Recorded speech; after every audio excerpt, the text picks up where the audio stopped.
Hi, thanks for tuning in to Gabbing with Girlfriends. And today my girlfriend is Full Metal Jackie. Hi, Jackie. Hi, how are you? I'm good. How are you? You look great. Thank you so much. Thank you so much for having me today. This is so I'm so fun. excited. I'm excited, and I'm also a little full of trepidation because I'm going to be interviewing somebody that interviews all the time, I know it feels and weird I'm to be on the other end of this. yeah, and I'm such a novice, so this is going to be really weird. But oh no, I'm dying to talk to you. I've got a million questions. You probably won't answer half of them, but but I've got them. Fire away. So all right, I'm not really even sure where to begin. So Jackie has is a radio personality. Is that what you call yourself?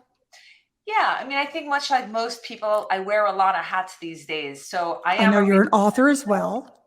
yeah, I wrote a book. I've I would say DJ, VJ, host, author, in one part of my life. And then, I also am a manager and I work at a record label. So I have 15 jobs. Wow, wow. Um, Yeah, I could barely do this, never mind much else. Um, okay, you started in the radio biz at WSOU?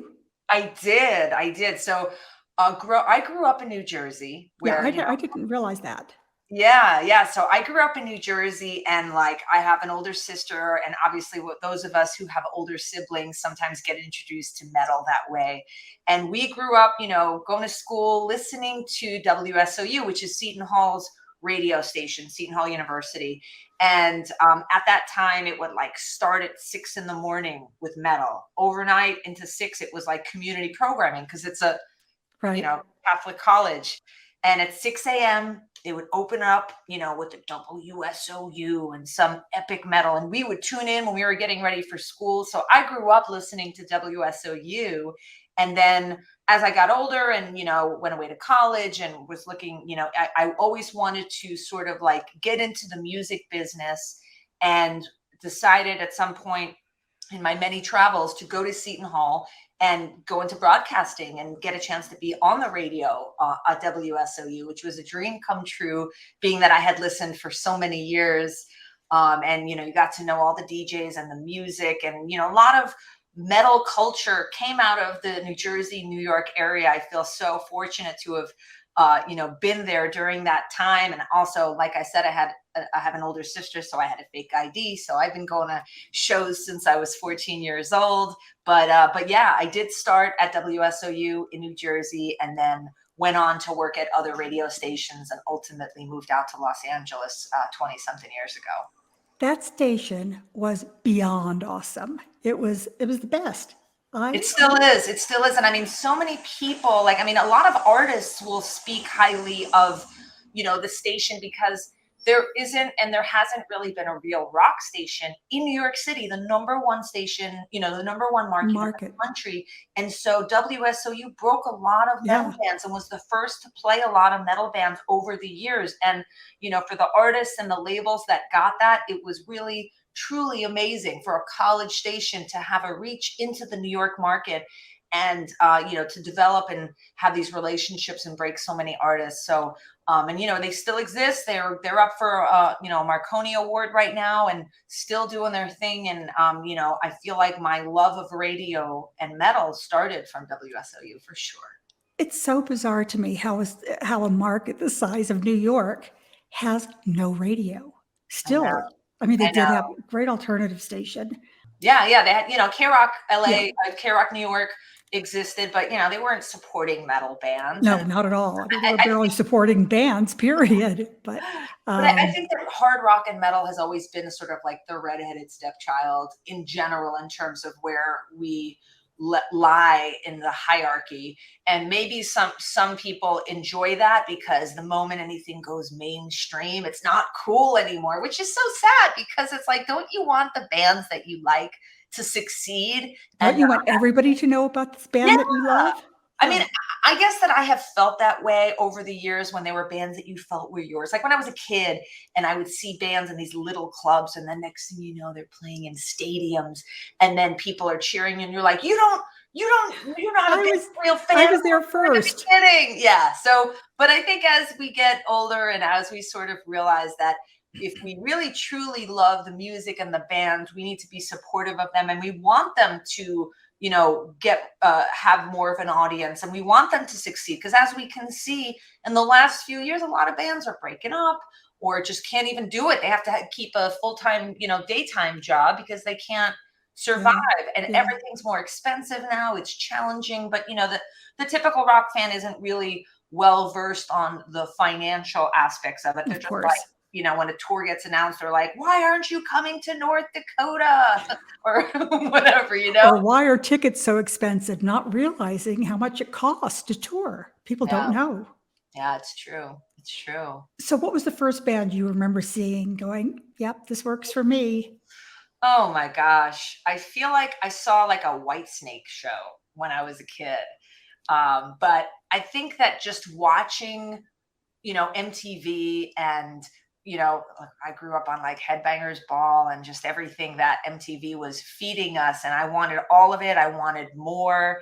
And I feel like, once you see a live metal show for the first time and then you start going, it's like very tribal. We're all part of like, you know, we're all part of it. We all feel something.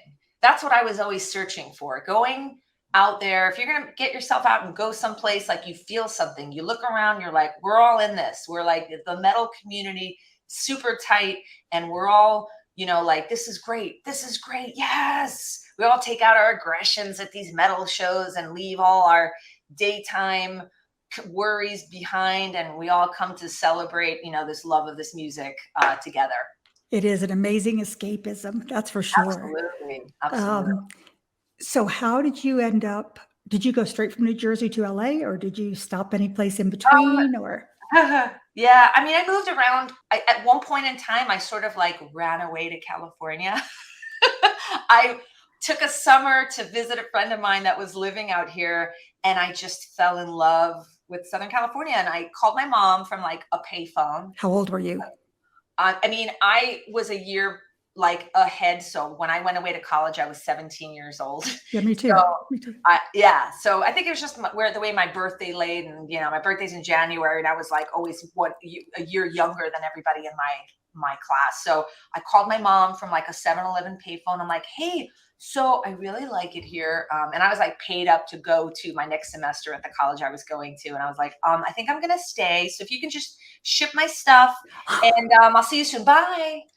And there was Oh like my no gosh. phone number for her to reach me at. I had cousins out in Southern California that my family sent to come get me and go, hey, look, come back, finish your semester. We'll go to California and we'll help you move. And so, I was sort of a little bit of a rebellious young person. I But was then so you ended up doing it responsibly. You went Yes, home, and did it finished. responsibly. But so I have lived all over the place, New Jersey, LA, San Diego. I did a hot minute in Denver, and ultimately, decided I wanted to, finish school at WSOU at Seton Hall. So I did my last 2 years at Seton Hall. I graduated from there, and then I wanted to just pursue radio and the music business. So I interned at Concrete Marketing in New York, which I'm sure you're familiar with. Of course. And I was working at two different rock stations in New Jersey. One is WHTG, which was where Matt Pinfield was a DJ, Oh, and I grew up yeah, listening yeah. to him as well. So I kind of wanted to follow in his footsteps. So I worked at WHTG. I worked at WDHA, which was in northern New Jersey.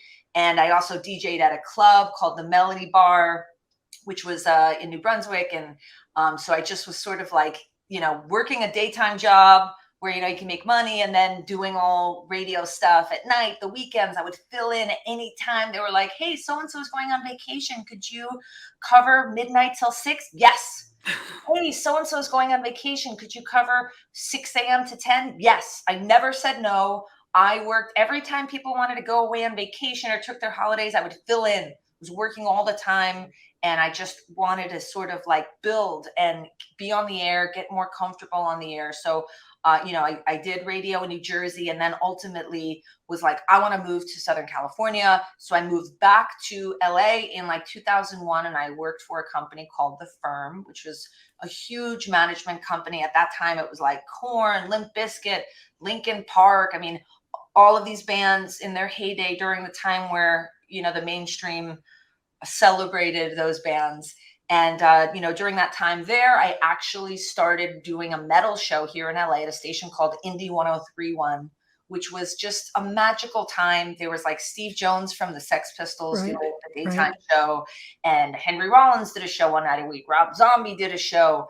Dave Navarro and his friends in Camp Freddy did a show. And like, it was just such a magical time. And here's me doing a metal show one night a week on that station. So once again, I was doing a metal show in LA when there's no real rock station in Los Angeles supporting any hard rock or metal, and they came to town. So I presented every metal show that came to town. And, I was, I'm very close with the promoters in town, and I want these bands to succeed because I want them to keep coming back. If they don't sell tickets here, they're going to skip Los Angeles. And how tragic would that be? So, anyway, I was working at Indie 1031, and then also at The Firm, where I sort of started getting into the business side of, working at a record label and a management company. And I started working metal radio. Like, I was working our bands to the metal radio shows around the country. Because they had a label too toward the end, didn't they? Yes, Firm Music, right. So, and during my time there, I discovered a band called Five Finger Death Punch on MySpace. Remember MySpace? Of course. I found them on MySpace, and they had this amazing song. And I was messaging with the guitar player at the time, and they happened to be playing at the Whiskey that week. And I was like, I'd really love to come. Do you have a manager? Do you have a label? No, I'd love to come see. I work in a management company. So I went to see them. I was blown away. Like, here's this band playing on the small stage at the Whiskey, putting on an arena level performance. And I felt it. I felt something. And, for people who work anywhere in the entertainment or music business, we're all handed CDs all the time. Maybe not CDs anymore, but at that time, hey, check out my band, check out my kids' band, check out my script. Oh yeah, we become jaded so quickly. Right. We're like this, right? I hate it, but we are. So I went and saw this band, and I felt it. I felt something, and I knew, and I was sort of like a junior level person at that company. And I went around to these very seasoned veteran managers in this company going, you guys, here's this band. They have no manager. They have no label. And I feel very strongly, and I sort of had to be very annoying about it to get everyone's attention, because they're probably like, who's this girl? What is this girl? Thinks she knows who's going to be a big band. And I felt it, and I fought hard enough and loud enough that I said, I'm going to set up a showcase so everyone can come see this band. They did. They were like, okay, you might be onto something. Took a minute, signed them, management, label deal, went on the road with them. We put them on a tour called Family Values, which was a property the company was involved with at the time. And I went on the road with them, and I was on the label side working on radio promotions. So I was friendly with all the program directors of all the rock stations. And in every market, the band was playing. Here's a band that first song ever to go to radio. And I'm going, isn't it weird that all these people that are wearing your radio station shirts are singing this band's songs and you're not playing them? And that sort of was the start to like, all right, maybe you're onto something. And so developed this band. They had a huge song, right out of the gates. And it's not easy to get rock radio who are afraid of stepping out of the norm to play a band called Five Finger Death Punch. Believe me, there are still people who I remember early days going, Jackie, don't hang your hat on this band. They're not going anywhere. And I said, all right, you're wrong. And I want you to remember today, because I'm going to remind you about this when you're wrong forever. And I do. I remember that stuff because I think it's funny. But anyway, so Five Finger Death Punch has gone on to be, one of the, biggest bands to break in the last, 10, 15, 20 years. Mm-hmm. And in the meantime, my radio show is now syndicated on 60, 70 markets around the country. I wrote a book, and, it's a juggling act, but it all comes from, my love of the genre, my love of radio, and just my love of metal. And, became very passionate about this band, and I'm very proud of how far they've come. The guitar player in the band was just this week featured as a main player in Call of Duty, which is like one of the biggest video games Yeah, yeah. on the planet. And if you go to callofduty.com, his face is on the homepage. It's all over. Like, what a huge thing to happen for somebody in our genre. No kidding. You know, and the band is just getting ready to go on tour with Metallica. Ivan Moody, the singer of the band, who has done such amazing things in the last few years, was handed a key to the city in his newly adopted home in Cheyenne this week. And he's opened up a rehab center there. You know, he's No like way. many years sober now and is now giving back and is so grateful for where he's at in his sobriety that he is, Oh you my know, gosh. giving back and doing amazing things. So I'm really just super proud of the band and where they're at. And it's just getting bigger and bigger. And it's an exciting time. Okay. Now, with all due respect to all the loyal bands that are out there, all 4 of you, how amazing is it to have a band that's been loyal? That in itself is a feat. Right. You mean to me? Yeah.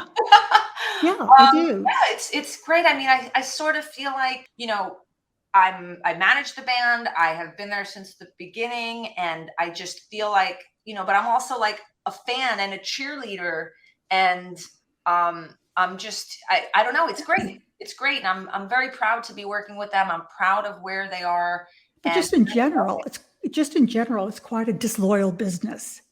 it It's is. It is. And I mean, look, I've been living in Los Angeles for 20 something years now. And, you know, I grew up in New York, New Jersey, and I miss the accents. When I hear like a full on New Yorker, I get homesick. But I also miss people being super direct and real with you. Like, because that's not something you get out in Southern California. no, you don't. I No, get you don't. reprimanded for my directness, but I'm trying to make, I would love for everyone to be honest and direct because life would be so much easier. So Just much easier. like, you know, I don't know why that never crossed the country. That stayed an East Coast thing for some reason. It never made it. but you know what? It's like the New Yorkers will be like, you know what? I don't like you. And I'll be like, all right, I can respect that. We don't all have to like each other. Don't No. pretend to like me. You don't need to pretend. I don't like small talk. I don't like pretending. You know, Gloria, when we have to get on calls, let's just talk about business for a second. We have to get on Zooms or calls with people. Hi, how you doing? How was your week? Blah, blah, blah, blah. Who needs any of that? Let's be real. Just get to it. Get to Just it. get to it. We're on the call for a reason. Let's go straight to it. I'm Right? with you. But my point is, I miss that honesty and directness. And I think, you know, we're all very sensitive. It's a sensitive time, and people have to be very careful about what they say and what they do and what they support. But having said that, I just think that there's something that's lost in this, like being so careful. We don't get to be real. Like, people can't say what they're really feeling because you could get canceled. You could get, you know, I mean, or, you know, in my case, reprimanded, you know, women in business who speak up, you know, get told, hey, calm down, lady. You know, Don't be hysterical. oh, don't get so emotional. Like, can you imagine if you said that to a man? You're being emotional. No, but I like that. I'm going to start saying that to men Please because do. Can you let me know how that works out, yes. please, Gloria? But no, I mean, cancel culture, that's a whole nother subject because I'm of the age where I don't get it. It just should, I just don't get it because people should be able to say what they want to say, freedom of speech after all, right? But sadly, it just doesn't work that way anymore. Well, you can say what you want. You just have to suffer the consequences. Yeah. You know? Yeah. It just, and everybody's on eggshells and hurting somebody's feelings. And, Yeah. ugh, yuck. It's yeah, it's definitely it's very weird out there. It's weird out in the world. It is. It's anyway. Anyway, sorry, sidetrack. No, it's because that I could stay on that subject for the next 3 days easily. Okay, so you ended up in LA where you've lived happily ever after, have yourself a great band and doing your radio show. So, okay, let's talk about some of your interviews. Tell me Have you ever interviewed somebody that you didn't want to interview, but you knew you should because it makes for good radio, or they have something coming out, so timing-wise, it makes sense, but you knew it was gonna be somebody that wasn't going to be so pleasant?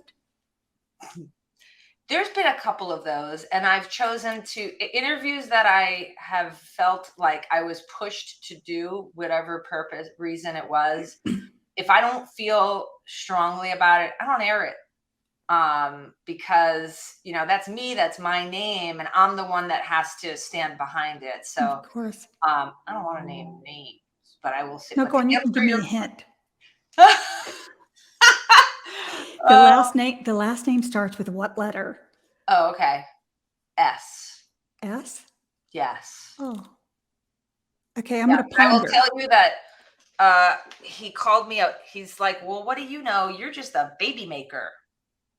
Is that what he said? Hmm. It was somebody that definitely does not value women's opinions. You're not going to guess who it is, and I'm not going to tell you because I would rather not No, I trash get it. talk. That Yeah, won't do no, no, no, anything I get good. it. But to answer your question, yes. But and also there's been a couple of times where I've interviewed a band around. It actually happened recently, where I interviewed a band that came out of sort of hiatus and was putting out a record, and then suddenly there was some allegations that came out about the guy who I interviewed, and I said maybe I shouldn't, because now suddenly if I'm airing that, I'm then people will go, are you supporting this person that is accused of this or that? And then you Yeah, can't say, yeah. well, they're accused, it hasn't been proven. But sometimes I try to avoid controversy, because I just Yeah, you think it's just don't supposed need to be it. for enjoyment and fun, and I don't ever talk politics, because none of that stuff is fun. This is supposed to be fun. Like, Yeah, I think we yeah, got into this for fun, not yeah. for like corporate political, Yeah, none of that's fun, that's for sure. So You're trying to get me to talk bad about somebody, Gloria. no, I'm not, because I get it. No, no, I'm not. But no, but I think that, I mean, that's just inevitable that some interviews you love and some interviews you don't, and the same as some people you love, some people you don't.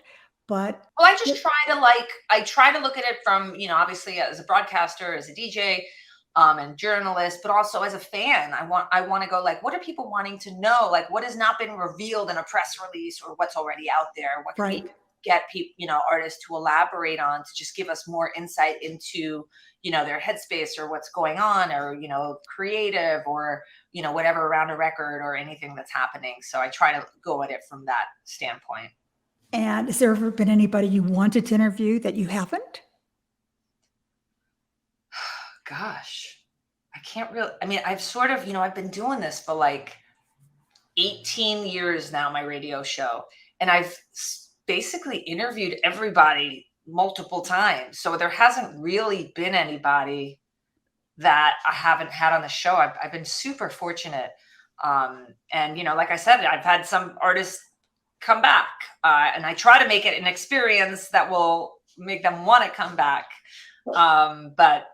But yeah, there hasn't been anybody that. I'm sorry, my dog's barking. There's a Oh, no, squirrel that's okay. Hello, Jackie's dog. outside. His name is Lemmy.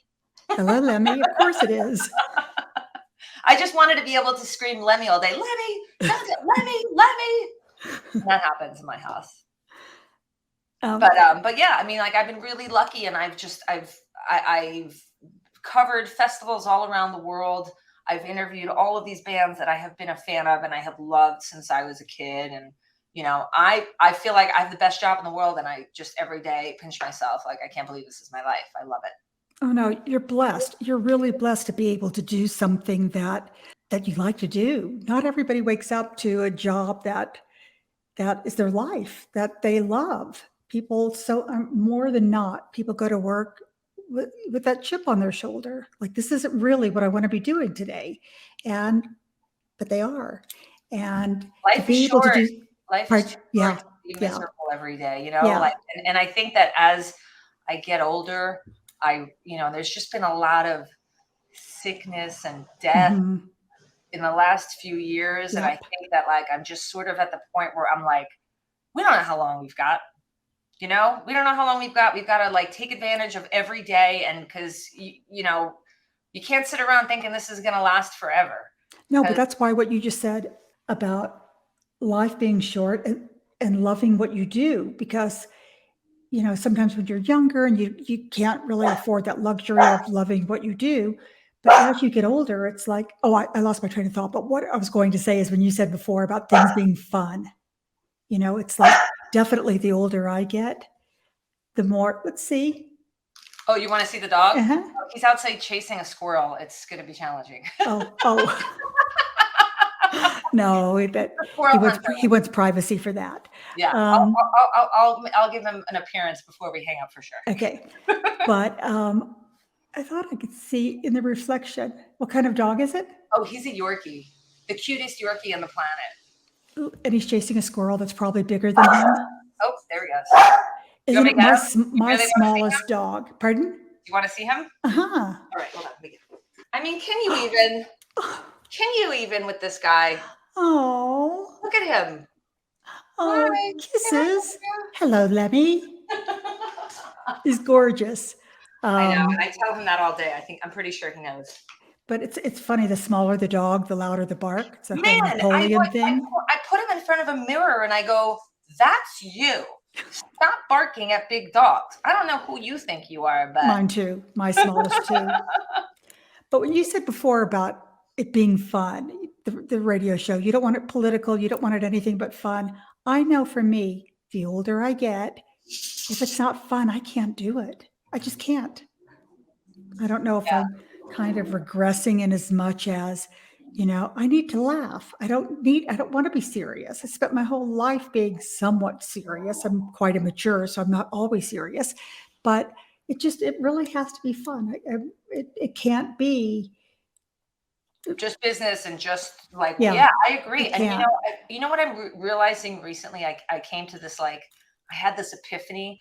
I've been working my whole life, like since I was like 14 years old, working for the future, planning for the future, saving for the future. And Here I'm you are. It's the future.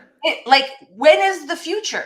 The future's right now. Yeah. Like, what happens if, I'm on my deathbed going, I've been working so Oh, don't the say future that. never happened. I think it's important to think about that, because that's how I put things into perspective.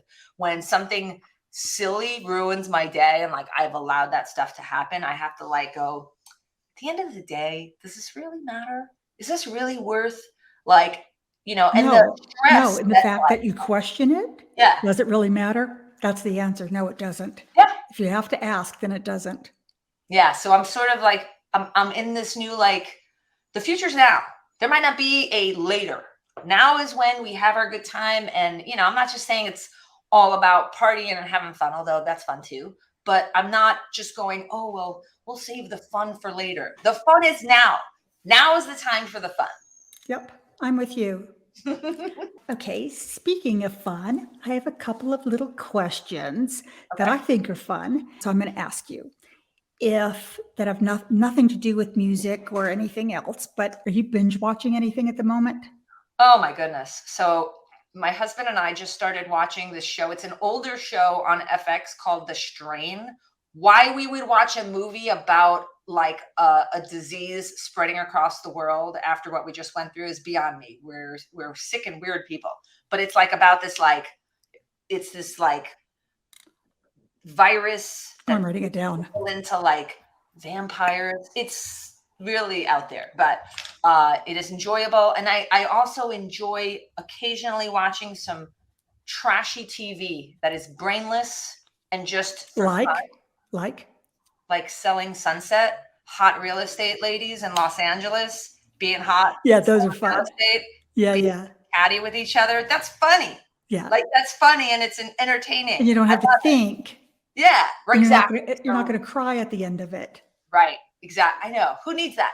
No. Life is hard enough. Our enjoyment, our TV watching should be just about fun.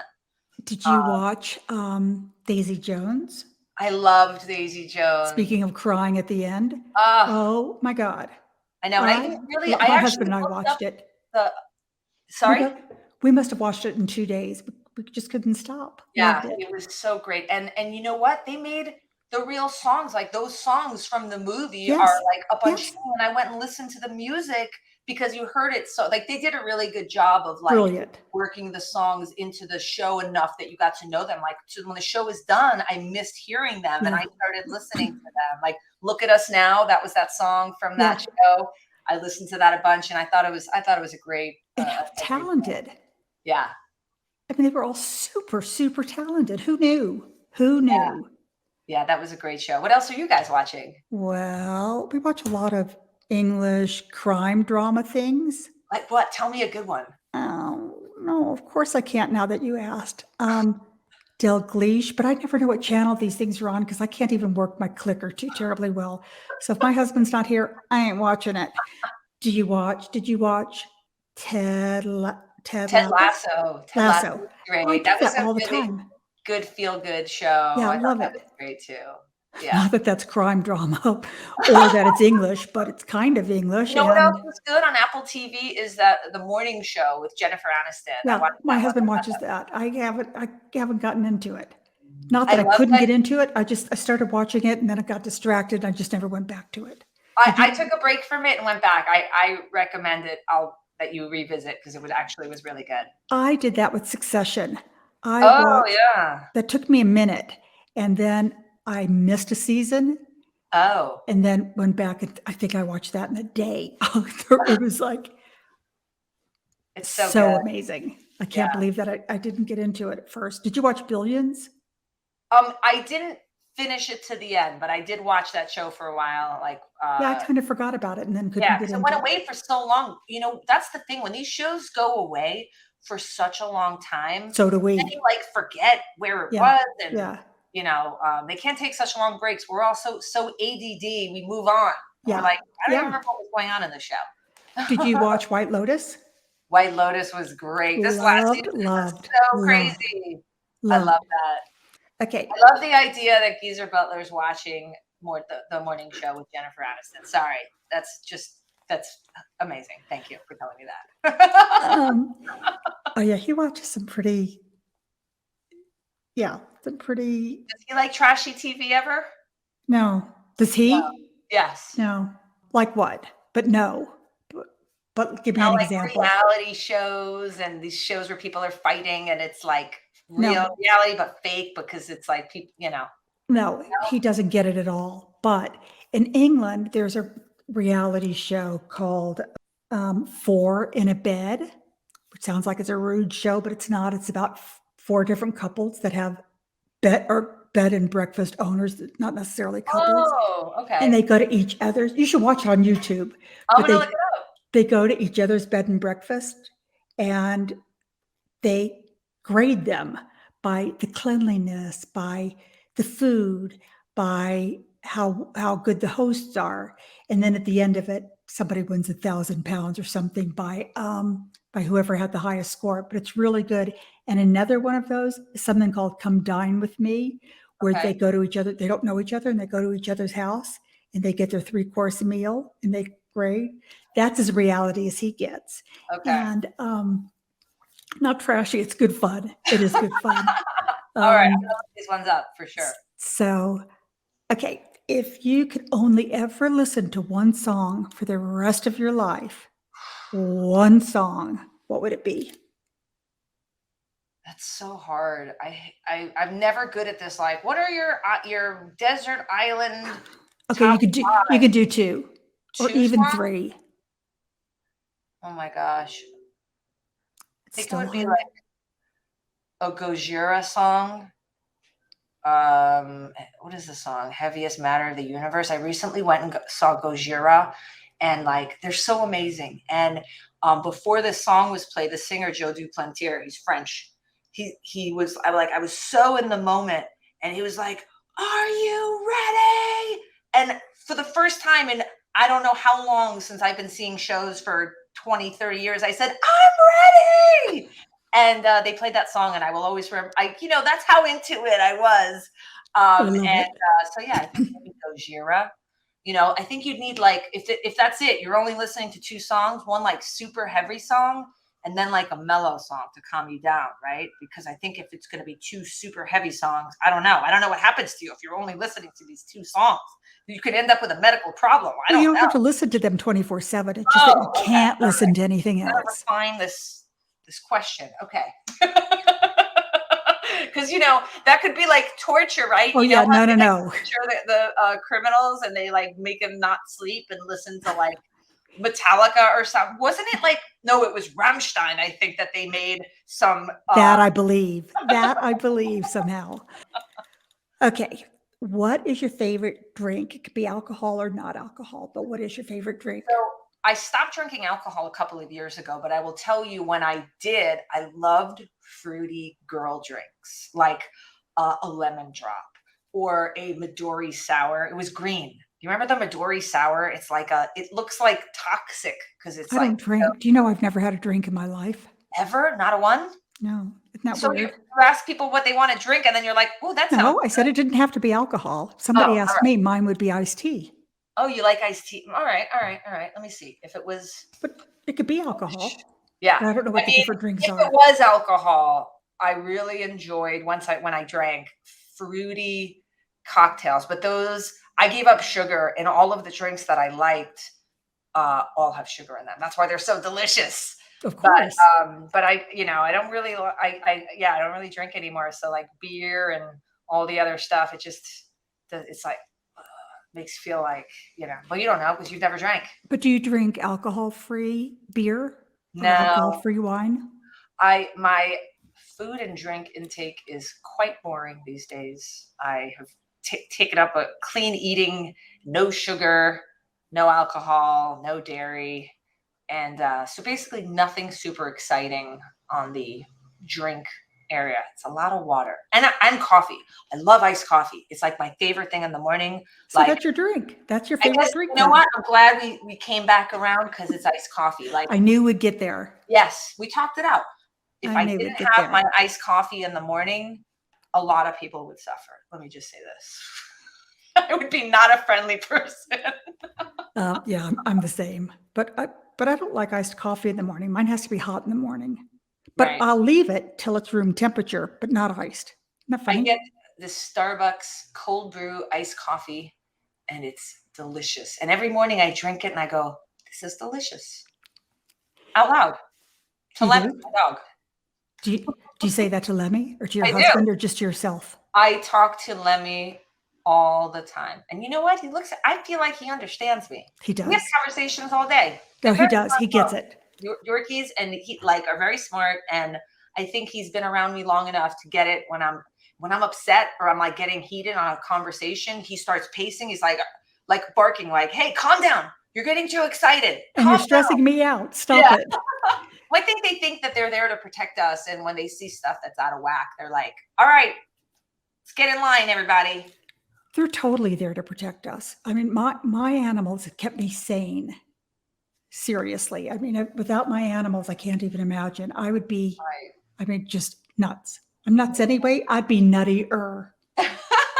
Me too. I say every day that I just can't imagine. Like my dog has made our house so full of joy. I cannot. And we got him during the pandemic. He was a pandemic puppy, which was like Oh, a perfect time to like have time to a spend. lot of people did A that. lot of people did it, but thank goodness. And we actually sent him off to like puppy school. Oh, you did? Yes. So is he perfectly well behaved other than chasing squirrels? He's chasing squirrels because he thinks that's what I want him to do. When he chases stuff and comes back, I say thank you. Like, we can't get mad at our dogs for barking. They're doing their job. No, that is their job. It's Yeah. totally their job. Like, I used to be like, shh. And then he's like, I'm doing what you brought me here for. So now when he barks to tell me somebody's outside, I go, thank you. Yeah. Thank you for your service, Lemmy. Yes. I don't applaud them and say good girl or good boy, but I Right. appreciate it. I do Oh, yeah. appreciate it. You got to be sparing about the good boy or good girl. Yes. Only when they're being good. Yes. Yeah. Well, this was fun. This was really fun. Super fun. Thank you so much for having me. It was so great to chat with you. I know. I'm so glad we did this. Me And too.